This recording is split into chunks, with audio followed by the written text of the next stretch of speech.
But talking about money and shit, man, it's just so different now. Talking about, anywhere from 500 to 1,000,005. That's starting off negotiations. And I'm like, for these little, oh my God. If I had 1,500,000 to 1,000,000 in college, I would have never made it to the NBA. I seen your son got Louisville in his top 5, man. That's my old coach, Pat Kelsey, man. Oh, bro? Yeah, I played.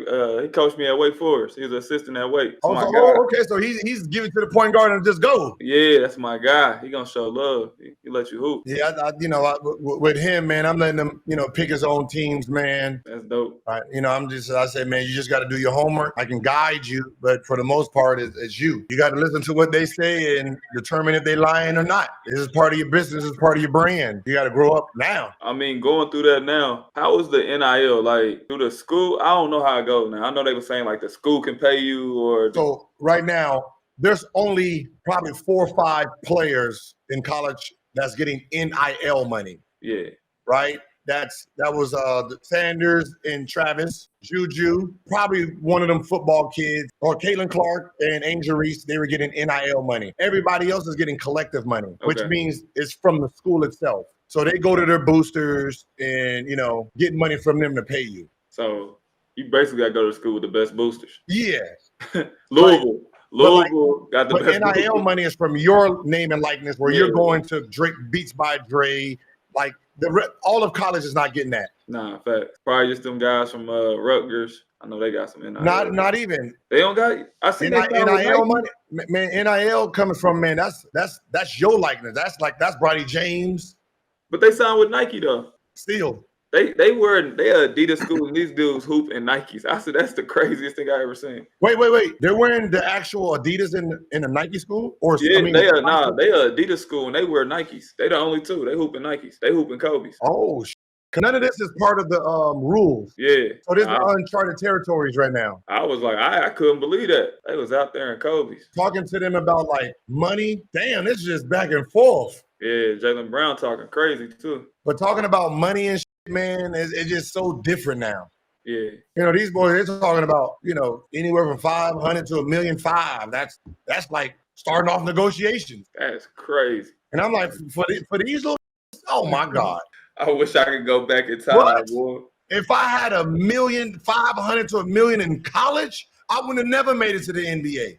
Me either. That's what I was telling B here the other day. I probably would have played 6 years. Not because I would have stayed in college, just the shit I would have been doing. That kind of money? What? Arizona? What? Oh my God. And all the cars I would have had for no damn reason. As soon as I got my Pell Grant, I bought a goddamn car was that? He bought a whip with the Pell Grant? The 300? Like I had a ES 300 Lexus. Rim, 412s in the back. Was you signing autographs for money? Would I have? Oh, y'all wasn't doing that back then? Nah. California put the best players in the NBA out of any other state. The best players? The best? Y'all got a lot of really good players. We got the most Hall of Famers. I mean, y'all the biggest. Y'all big as hell. I mean, y'all just told me y'all had a dude come from the Valley, somebody from farm country in California. They found Tyson in the farm country, and then next thing you know, he popped up at Dominguez. Like, who the fuck is this big motherfucker? Yeah, we got the most Hall of Famers from LA into the NBA. They do, bro. Nah, they do. And that's without this generation or the last 2 generations. Is Paul Pierce in the Hall of Fame yet? He should be, right? Yeah. He will be. How good is that kid that go to Inglewood? I be seeing having 55 points, 60 points. J. He's Crow a Jr. bucket. Yeah, He just flat out know how to score the ball. I seen him. I'm like, He just gets to it, right? He ain't playing around with you. I call it that efficient type of score. y'all got a shot clock? Yeah. See, we still stuck in the old age out here. You don't do no shot clock out there? Nah, they hold the ball for 3 minutes out here. Like, why haven't they changed it? Indiana, we the last to do everything. That's nasty basketball. Oh, it's so terrible. nasty. It's terrible. They hold the ball for 3 minutes for real. Last year we played a team. I coach high school. Last year we played a team. They held the ball for a whole quarter. Just cuz. Score 1-0. Let's go. I was like, this is crazy. What's the shot clock? Like 30, 35? 35, right? 35. It's 35? I don't know. I never. Yeah. Yeah, 35. Yeah, I just thought. Yeah, I never. I was about to say, I don't know how y'all like your son be having 40, 50. I'm like, if this was in Indiana, no way. Man, He'd be averaging 17. They'd hold that ball. As soon as he got 16, that ball going in the freezer. Do they know that kind of hurts the development? Man, I've been telling them for years. They don't care. That's nasty. I think that's why a lot of West Coast teams don't want to play the East Coast teams or the Midwest teams. Yeah. Like Sierra Canyon, that was their problem. When they went and played, there was no shot clock. They were like, oh, hell no. After Elijah's freshman year, Jay Crow Jr.'s father called me. He said, yo, we want to team up and play for Compton Magic. Yeah. It was going to be Jay Crow Jr., my son, and Trevor Ariza's son. Damn, that's a squad. And then at the last minute, they went to Nike. And I was like, yeah, I mean, I get it's team, why not?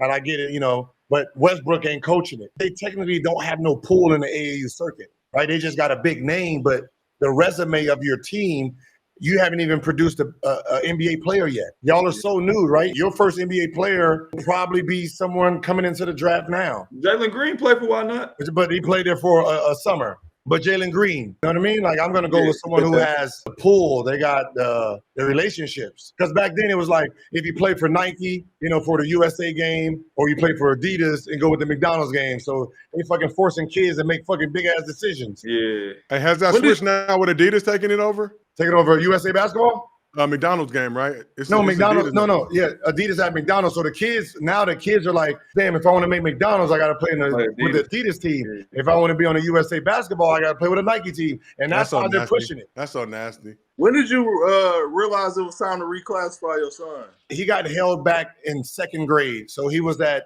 a school like V in LA. It was Will Smith's school. So it was a Montessori school, right, where all the celebrity kids went to. I guess they were like stealing money or something from him, so he shut it down. So all the black families went to Sierra Canyon, and all the boys, they didn't know their transitional words, like cat, right? You know, they're like, yo, that's a cat, that's a dog. So I guess back then their rule was you need to know your transitional to go to third grade. So most of the boys got held back in second grade. So he wasn't playing basketball. He didn't, none of that. He wasn't in the sports yet. So like once he started getting into sports, I told him his freshman year, if you develop in the way I think you're going to develop, there's some height on you and everything goes well, your junior year is going to be your senior year. Wherever you rank that, I don't give a fuck about none of that. You're going to go to your senior class. Oh, okay. And, you know, the motherfucker actually being better than projected. Because, back then, like, his footwork was phenomenal anyway. So I'm like, as long as you got the footwork, every level you're going to learn how to attach new moves to you. He started off as a soccer player. So that helped him. I tell kids right now and parents, like, put your kids in soccer or football and understand how your feet work individually. Because once you start going into high level basketball, if you understand how your foot work, it's easy to learn anything.